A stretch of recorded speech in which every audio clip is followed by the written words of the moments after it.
हे दोस्तों नमस्कार। एक बार फिर से स्वागत है आपके अपने यूट्यूब चैनल देव जी के ट्रिक्स में। स्टार्ट करते हैं। गुड इवनिंग भाई, गुड इवनिंग, राम राम भाई, राम राम, सभी को राम राम। चलिए रेडी हैं सभी लोग? चलिए सभी लोग रेडी हैं? चलिए तो पहला क्वेश्चन आपके सामने दिया गया है कि हाल ही में किसानों के लिए कौन सा डिजिटल प्लेटफॉर्म लॉन्च किया गया है। चलिए बताइएगा कि हाल ही में किसानों के लिए कौन सा डिजिटल प्लेटफॉर्म लॉन्च किया गया है। यहां पर आंसर क्या हो जाएगा तो देख सकते हैं वन का जो ऑप्शन बनेगा वो कौन सा हो जाएगा। चलिए ये है आपका किसान सारथी। क्या है इसका राइट आंसर हो जाएगा आपका डी नंबर, किसान सारथी। नोट कर लीजिएगा और इसका स्क्रीनशॉट भी आप लोग लेते रहिएगा, ठीक है। तो किसानों को उनकी वांछित भाषा में सही समय पर सही जानकारी प्राप्त करने की सुविधा के लिए कृषि और किसान कल्याण मंत्री नरेंद्र सिंह तोमर द्वारा संयुक्त रूप से किसान सारथी नामक एक डिजिटल प्लेटफॉर्म लॉन्च किया गया है। किसान सारथी की यह पहल दूर दराज के क्षेत्रों में किसानों तक पहुंचाने के लिए तकनीकी हस्तक्षेप से किसानों को सशक्त बनाती है। तो हर एक पॉइंट को नोट भी करते रहिएगा, ठीक है ना। इसीलिए हम आपको ये पढ़ा भी रहे, नहीं तो आपको आंसर सीधा सीधा क्वेश्चन दिखाते और आंसर आपको दिखाते चले जाते, ठीक है ना। चलिए आगे बढ़ते हैं। क्वेश्चन दिया गया है कह आपसे सेफ्रॉन क्रांति किससे संबंधित है। सेफ्रॉन क्रांति किससे संबंधित है? दुग्ध से, चाय से, मसाला से या केसर से? तो भाई आपने लगभग दुग्ध क्रांति भी पढ़ा है, मसाला भी पढ़ा है ना। अब आपके पास या तो चाय होगा या तो केसर होगा। तो राइट आंसर आपका हो जाएगा आपका डी नंबर, केसर उत्पादन से संबंधित है। नोट कर लीजिएगा कि सेफ्रॉन क्रांति का संबंध है केसर उत्पादन से, श्वेत क्रांति का संबंध है दुग्ध उत्पादन से और ग्रीन गोल्ड क्रांति का संबंध है आपकी चाय से। तो ये भी नोट कर लीजिएगा, ग्रीन गोल्ड का संबंध है चाय के और बादामी क्रांति का संबंध है आपके मसाला से। तो इसको भी नोट कर लीजिएगा सभी लोग, ठीक है। आगे बढ़ते हैं। क्वेश्चन आपसे अगला दिया गया है कि उत्तर प्रदेश के किन जिलों में पटसन की खेती की जाती है। उत्तर प्रदेश के किन जिलों में पटसन की खेती होती है? पढ़ा है आपने, हमने बहुत बार पढ़ा है, आपको याद होगा। चलिए तो देखो यहां पर पानी की मात्रा ज्यादा होती है। अब पानी की मात्रा अधिकता देख सकते हैं ऑप्शन के अनुसार देवरिया और गोरखपुर, जिसका ऑप्शन आ रहा है बिल्कुल राइट हो जाएगा देवरिया और आपका गोरखपुर, इसका आंसर राइट हो जाएगा। वैसे देख सकते हैं उत्तर प्रदेश में जूट उत्पादन में देवरिया, गोरखपुर, महाराजगंज, बहराइच, गोंडा, सीतापुर तथा लखीमपुर खीरी में भी आपकी होती हैं। जूट की जो एक फसल है, एक ऐसी फसल है खरीफ की है और आपकी नकदी फसल है, याद रखिएगा, ठीक है। और दूसरा पॉइंट भी आपका समझने लिए है कि जूट उत्पादन में भारत का स्थान विश्व में प्रथम स्थान है तथा भारत में प्रथम स्थान पर पश्चिम बंगाल में, अर्थात भारत में अगर पूछे रेशम कहां है तो आपके पश्चिम बंगाल में है, ठीक है।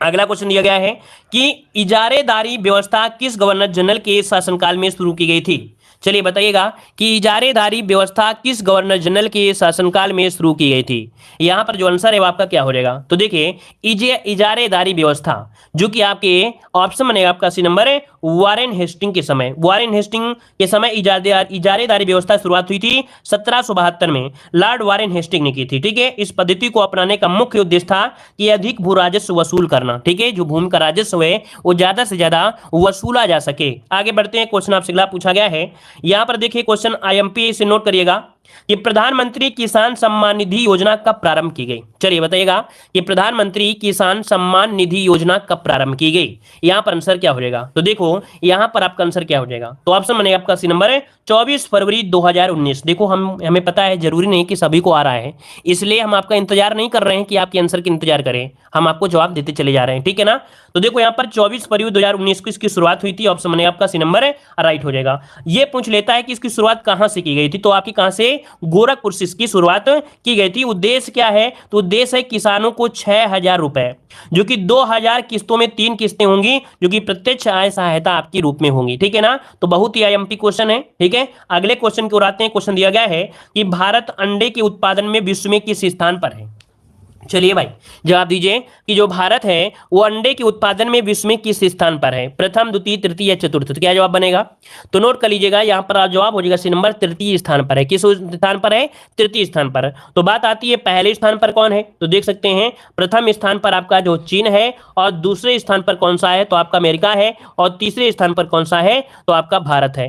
अगर यहीं पर बात करें उत्तर प्रदेश मतलब भारत में, तो भारत में देखा जाए तमिलनाडु प्रथम स्थान पर है, फिर आंध्र प्रदेश, तेलंगाना, पश्चिम बंगाल, हरियाणा, ये क्रम है आपके भारत में, ठीक है। आगे बढ़ते हैं। क्वेश्चन आपसे अगला पूछा गया है कि भारत में सबसे बड़ा सोयाबीन उत्पादक राज्य इनमें से कौन सा है।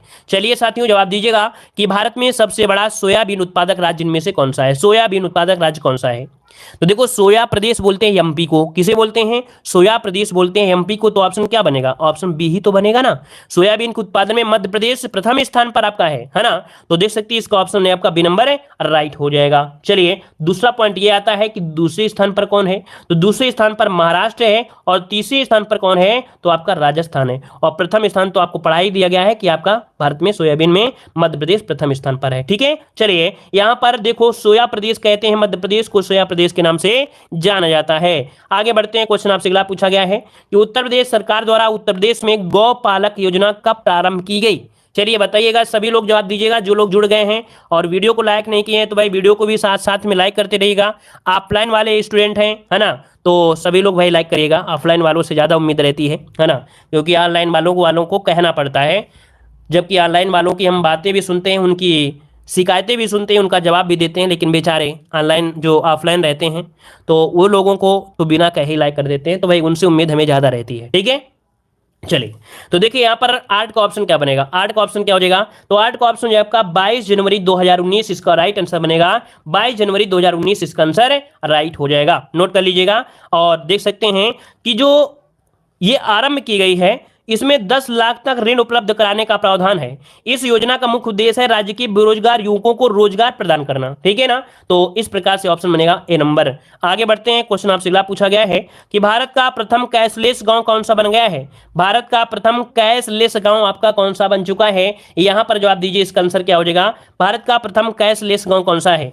सुरंग गांव है, मैले गांव है, दर्जिया है या धसई आपका है? देखिए यहां पर आंसर, तो इसको नोट करिए, इसका जो आपका राइट आंसर बनेगा वो आपका डी हो जाएगा। एक घसई या धसई बोलते हैं इसे, है ना, शायद धसई बोलते हैं।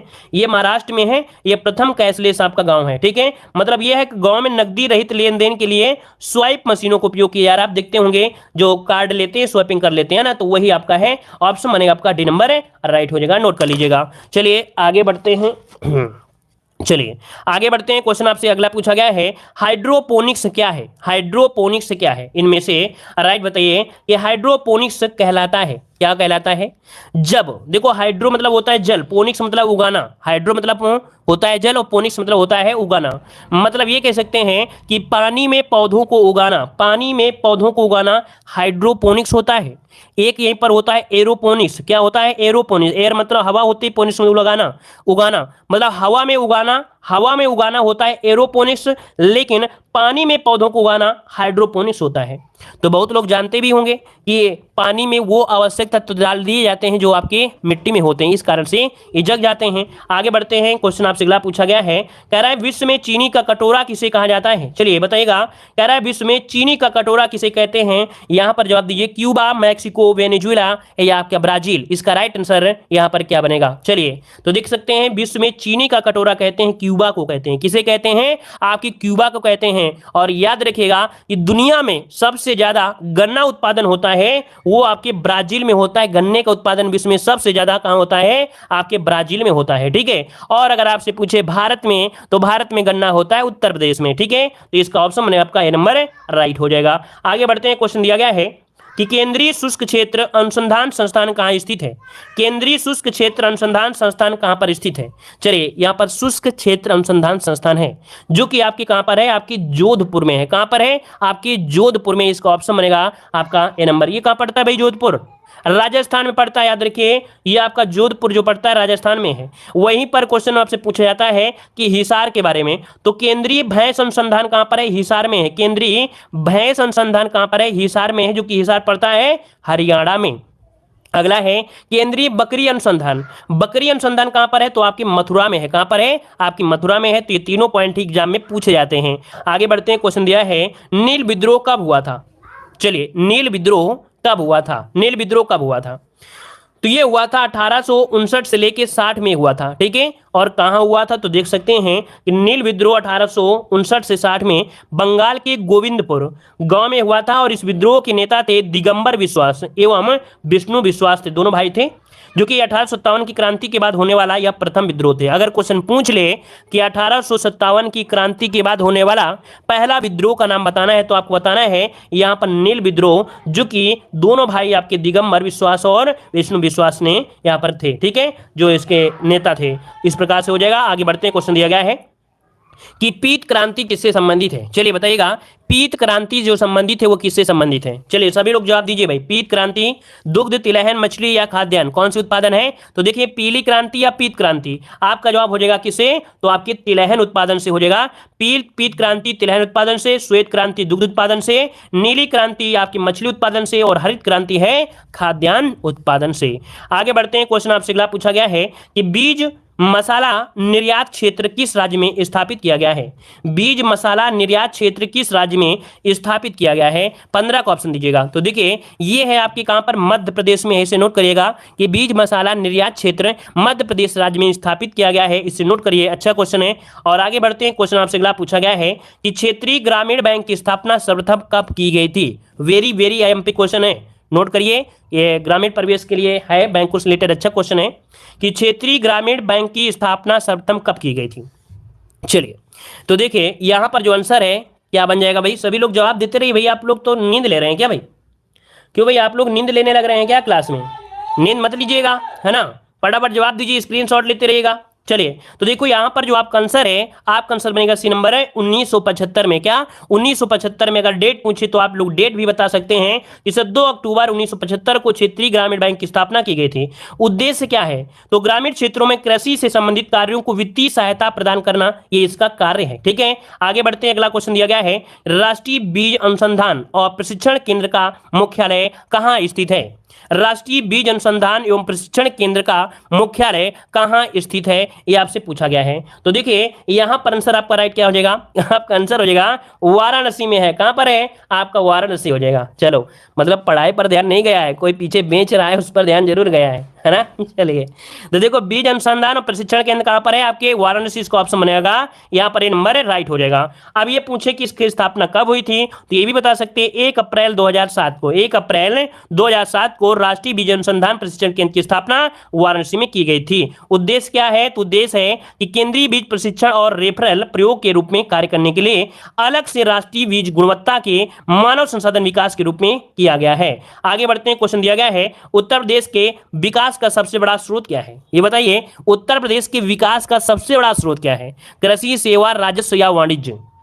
चलिए तो देखिए यहां पर जो आंसर है वो आपका हो जाएगा राजस्व है। क्या है भाई? राजस्व, इसका जो ऑप्शन बनेगा वो आपका सी नंबर राजस्व यहां पर हो जाएगा। उत्तर प्रदेश की अर्थव्यवस्था भारत की दूसरी सबसे बड़ी अर्थव्यवस्था है। प्रथम स्थान पर आपका महाराष्ट्र है। सरकार द्वारा वसूले गए सभी प्रकार के कर, शुल्क, निवेशों पर प्राप्त ब्याज, लाभांश, सेवकों के बदले प्राप्त धनराशि को राजस्व प्राप्ति कहते हैं। मतलब राजस्व प्राप्ति में क्या क्या आता है? जब सभी प्रकार के कर वसूले जाए, है ना, शुल्क लिए जाए, निवेश पर प्राप्त ब्याज हो, लाभांश हो, सेवाओं के बदले प्राप्त धन हो, ये सब बोलते हैं क्या? राजस्व प्राप्ति कहते हैं। आगे बढ़ते हैं, क्वेश्चन दिया गया है, लोकतंत्र की पाठशाला किसे कहा जाता है? लोकतंत्र की पाठशाला किसे कहते हैं? हमने आपको पढ़ाया है, कई बार पढ़ाया है। चलिए जवाब दीजिए, इसका आंसर हो जाएगा 19 नंबर में क्या? चलिए तो ये होता है स्थानीय सुशासन को, नोट करिए, लोकतंत्र की पाठशाला कहते हैं, स्थानीय सुशासन को कहते हैं, जो कि आपको याद होगा। अभी इसका पॉइंट देखिए, इसका ऑप्शन क्या हो गया? सी नंबर आपका हो गया। और इसी से रिलेटेड हमने कई बार आपको पढ़ाया है कि भारत में स्थानीय सुशासन का जनक किसे कहते हैं? तो जनक कहते हैं लॉर्ड रिपन को कहा जाता है। लॉर्ड रिपन को स्थानीय सुशासन का जनक कहा जाता है। आगे बढ़ते हैं, क्वेश्चन दिया गया है, भारत में संपत्ति का अधिकार जो है एक ऐसा अधिकार है, भारत में जो संपत्ति है ये अधिकार है, कैसा अधिकार है? तो देखिए आपको पता है कि नहीं पता है? पता है तभी तो जवाब दे रहे हो। यहां पर हो जाएगा आपका डी नंबर, विधिक अधिकार है। कैसा है? विधिक अधिकार है। एक संविधान में संशोधन आया था, संविधान में संशोधन हुआ 44वां संविधान संशोधन, जो कि आपके 1978 में हुआ। इसके तहत संपत्ति के मौलिक अधिकार को समाप्त करके आर्टिकल नंबर 300A में जोड़ दिया गया, जो कि एक विधिक अधिकार आपका हो गया है। चलिए एक पॉइंट आपसे यहां पर लेते हैं, आपकी परीक्षा लेने वाले हैं कि जो संपत्ति का अधिकार है, ये जो आपका संपत्ति का अधिकार है, मतलब था पहले, है ना, ये जो संपत्ति का अधिकार था ये कौन कौन से आर्टिकल में इसे प्रदान किया गया था, अर्थात जो स्थान था ये कौन कौन से आर्टिकल में इसको स्थान दिया गया था? चलिए बिल्कुल सही है, वेरी गुड। आपके आर्टिकल नंबर 19 में भी इसका स्थान दिया गया था और आर्टिकल नंबर जो आपके 31 था वहां पर स्थान दिया गया था। तो अगर क्वेश्चन पूछे कि आपके जो संपत्ति का अधिकार आने से कौन कौन से आर्टिकल को अस्थायी कर दिया गया, इनको हटा दिया गया वहां से, तो संपत्ति के अधिकार को 19 वाले से हटाया गया और 31 वाले से हटाकर अब 300 के काम में इसे जोड़ दिया गया है। उम्मीद है पॉइंट समझ में आ गया होगा। अगला क्वेश्चन दीजिएगा कि गांवों में भू राजस्व वसूली का कार्य जो किया जाता है वो किसके द्वारा करते हैं? गांवों में भू राजस्व वसूली का जो जो कार्य करता है वो कौन करता है, यहां पर आंसर बताइएगा। चलिए, लेखपाल, कानूनगो, खंड विकास अधिकारी, ग्राम विकास अधिकारी, जवाब क्या हो जाएगा? तो जवाब बनेगा यहां पर लेखपाल हो जाएगा। क्या हो जाएगा? गांव में भू राजस्व वसूली का कार्य लेखपाल के द्वारा किया जाता है। अगर क्वेश्चन ये पूछ लेता कि जिले में राजस्व का सबसे बड़ा अधिकारी होता है वो कौन होता है, जिले में पूछ लेता तो क्या बताते हैं? तो देखिए, जिला में राजस्व का सबसे बड़ा अधिकारी होता है जिला मजिस्ट्रेट, जिसे हम लोग डीएम कहते हैं। हमने बताया था जो डीएम होता है अगर वो राजस्व वसूल रहा है उस समय उसे मजिस्ट्रेट कहा जाता है, याद रखिएगा। ठीक है, तो यहां पर याद रखिए डीएम हो जाएगा। आगे बढ़ते हैं, क्वेश्चन दिया गया है समन्वित ग्रामीण विकास कार्यक्रम की शुरुआत की गई थी। समन्वित ग्रामीण विकास कार्यक्रम की शुरुआत की गई थी, 22 को ऑप्शन लॉक करना है। तो देखिए, समन्वित ग्रामीण विकास कार्यक्रम की जो शुरुआत की गई थी ये की गई थी 2 अक्टूबर को, लेकिन अगर पूछे अक्टूबर तो सभी में ऑप्शन है, तो आपका जवाब हो जाएगा 1980। नोट कर लीजिएगा, यहां पर जो आंसर है वो आपका डी हो जाएगा, 2 अक्टूबर 1980। अब इस समय क्वेश्चन ये भी पूछ लेता है कि इस समय कौन सी पंचवर्षीय योजना थी, तो आपको पता है छठवीं पंचवर्षीय योजना के दौरान, कौन सी छठवीं पंचवर्षीय योजना के दौरान 2 अक्टूबर 1980 को प्रारंभ किया गया। छठवीं पंचवर्षीय योजना आगत मॉडल पर निर्धारित थी और इस पंचवर्षीय योजना के दौरान हरित क्रांति के द्वितीय चरण की शुरुआत भी हुई थी। अगर पूछे हरित क्रांति की द्वितीय चरण की शुरुआत कब हुई थी, तो आपकी छठी पंचवर्षीय योजना के दौरान हुई थी। ठीक है, चलिए आगे बढ़ते हैं। क्वेश्चन दिया है उत्तर प्रदेश वर्तमान में उत्तर प्रदेश का क्षेत्रफल कितना है?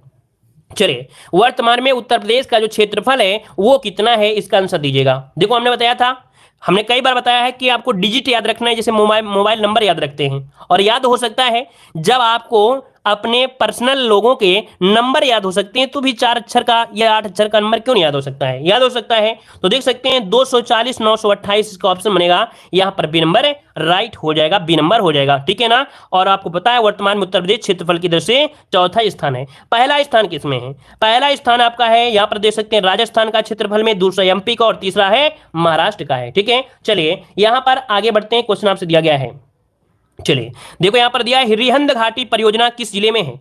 रिहंद घाटी परियोजना किस जिले में है, यहां पर आंसर देना है। इसका आंसर क्या हो जाएगा? चलिए, तो देखिए यहां पर 24 का ऑप्शन यहां पर देखिए लगभग सभी का आ गया है। ये है आपके सोनभद्र में। नोट कर लीजिएगा कि जो रिहंद घाटी परियोजना है वो किस जिले में है? आपके सोनभद्र जिले में रिहंद नदी पर है और एक गांव पड़ता है, पिपरी नामक गांव है, वहीं पर आपका पड़ता है। और इस योजना से सोनभद्र, मिर्जापुर, प्रयागराज, वाराणसी जिले के लगभग 40 लाख एकड़ भूमि क्या की जाती है, इससे सिंचाई की जाती है। तो काफी अच्छी परियोजना है। आगे बढ़ते हैं, क्वेश्चन आपसे दिया गया है उत्तर प्रदेश में सामाजिक वानिकी योजना कब शुरू की गई थी? उत्तर प्रदेश में सामाजिक वानिकी योजना कब शुरू की गई थी? इसके चारों ही ऑप्शन आपके सामने यहां पर आ चुके हैं। तो देखिए यहां पर सामाजिक वानिकी योजना, इसकी शुरुआत हुई थी ऑप्शन बी 1976 में इसकी शुरुआत हुई थी। 1976 इसका जवाब राइट हो जाएगा। अब यहां पर देख सकते हैं कि सामाजिक वानिकी प्रयासों से वृक्षारोपण संबंधित, अर्थात जो पूछेगा कि सामाजिक वानिकी योजना का संबंध किससे है, तो ये वृक्षारोपण अर्थात वृक्षों को लगाने से है। सामाजिक वानिकी योजना 5वीं पंचवर्षीय योजना में शुरू की गई थी। तो ये भी आपको पता है 1976 में कौन सी योजना, 5वीं पंचवर्षीय योजना के समय आपकी की गई थी। तो ऑप्शन क्या बनेगा? यहां पर बी नंबर राइट हो जाएगा। अब यहां पर 2-4 पॉइंट और बचते हैं। आपको पता है कि डेली टेस्ट पेपर तो आपके 25 क्वेश्चन सॉल्व कराते ही कराते हैं, कुछ और एक्स्ट्रा पॉइंट लेके आते हैं, उनको भी थोड़ा सा और बचता है 2 मिनट के लिए। और यहां पर देख लीजिएगा, जैसे दिया गया है कि नदियों के किनारे बसे हुए प्रमुख नगर आपसे पूछा है। तो देखिए गंगा नदी के किनारे बसे हुए कौन कौन से आपके नगर हैं? तो देखिए गढ़मुक्तेश्वर हो गया, और कछला घाट, फतेहगढ़, बिल्हौर, बिठूर, कानपुर, उन्नाव, डलमऊ, संगबेरपुर, प्रयागराज, सिरसा, मिर्जापुर, वाराणसी, गाजीपुर और आपका शेरपुर बलिया। मतलब ज्यादा से ज्यादा पूछा जाता है कानपुर। क्वेश्चन पूछेगा कि गंगा नदी के किनारे बसा हुआ सबसे बड़ा जो शहर है वो आपका कौन सा है, तो आपका कानपुर है, जो कि ज्यादा से ज्यादा क्वेश्चन पूछा जाता है। अगला दिया गया यमुना नदी किनारे, तो यमुना नदी में कौन है, तो आपका देखिए वृंदावन हो गया, मथुरा हो गया, आगरा हो गया, है ना, इटावा हो गया, ये अधिकतर पूछे जाते हैं, तो आपका यमुना हो जाएगा। ठीक है, और अगला दिया गया है गोमती नदी, तो गोमती नदी के तीनों में पूछे जाते हैं, लखनऊ भी पूछा जाता है, जौनपुर भी और आपका सुल्तानपुर भी। सरयू के पूछे तो सरयू आपका अयोध्या, गोला और आपका बरहलगंज हो जाएगा। ठीक है, चलिए और अगला क्वेश्चन दिया गया है राप्ती नदी। राप्ती नदी आपको पता है गोरखपुर हो जाएगा, बेतवा नदी हमीरपुर, मंदाकिनी जो कि आपका चित्रकूट बसा है, मंदाकिनी नदी, मुरादाबाद जो बसा है वो रामगंगा नदी किनारे बसा है, सोन नदी, देखिए सोन नदी पर सोनभद्र आपका बसा हुआ है, गाजियाबाद बसा है आपकी हिंडन नदी किनारे। ठीक है, और थोड़ा सा और बचा है इंद्रप्रभा वन्यजीव विहार, जो जिला में कौन है, चंदौली जिले में है। ये सबसे पुराना 1957 में बना था ये चंद्रप्रभा वन्यजीव विहार, जो कि चंदौली में है। अगला क्वेश्चन दिया गया है किशनपुर वन्यजीव विहार या और दुधवा राष्ट्रीय पार्क लखीमपुर खीरी में है। कतरनिया घाट वन्यजीव विहार आपके बहराइच में है। वन्यजीव विहार आपके चित्रकूट में है। राष्ट्रीय चंबल वन्यजीव विहार और बबर शेर सफारी पार्क, बबर शेर सफारी कहां पर है? तो आपके इटावा में है, इटावा में हो जाएगा। ठीक है। और अगला है कैमूर वन्यजीव विहार कहां पड़ता है? ललितपुर में, जो कि सबसे छोटा है। और सोहागी वरवार वन्यजीव विहार आपके महाराजगंज में है। सुहेलवा वन्यजीव विहार आपके श्रावस्ती और बलरामपुर में आपको फैला हुआ है। ठीक है। और अगला है कछुआ वन्यजीव विहार आपके वाराणसी में है। ये क्वेश्चन आपसे पूछा जाता है, याद रखिएगा। यहां पर आपका वाराणसी पूछा गया है कि कछुआ वन्यजीव विहार कहां पर है? तो आपके वाराणसी में है। अगला क्वेश्चन दिया गया है पीलीभीत टाइगर रिजर्व, जो कि देश का 35वें नंबर का है, ये कहां है? तो आपकी पीलीभीत में आपका फैला हुआ है। ठीक है ना। एक नोट पर लीजिएगा कि देश के सर्वाधिक क्षेत्रफल में विस्तृत हस्तिनापुर वन्यजीव विहार यह है, इसका विस्तार मेरठ, मुजफ्फर, बिजनौर, अमरोहा और हापुड़ जिले में है।